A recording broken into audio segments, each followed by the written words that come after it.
Dajte pokoj s tým pápežom, mňa to vôbec nezaujíma, to je absolútne nepodstatná osoba.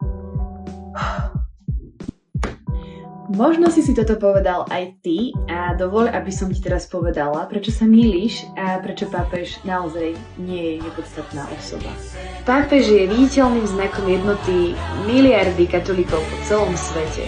Okrem toho je tiež pápež nástupcom Petra, ktorého ustanovil za prvého pápeža samotný Ježiš, a teda pápež pokračuje v službe, ktorú chcel samotný Ježiš, aby takáto služba v cirkvi bola.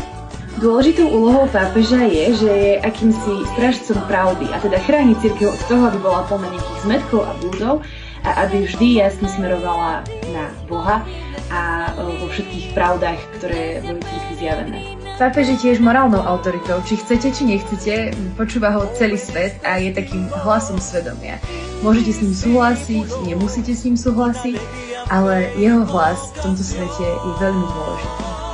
No a napokon pápež nie je len nejaký symbol, je to reálny pastier celého stáda a modlí sa za celý svet.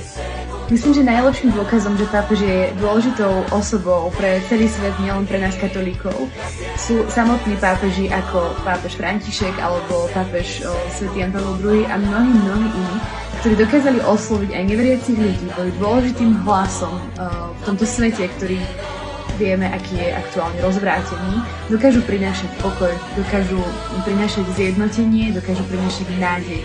Osoba pápeža je veľmi dôležitá.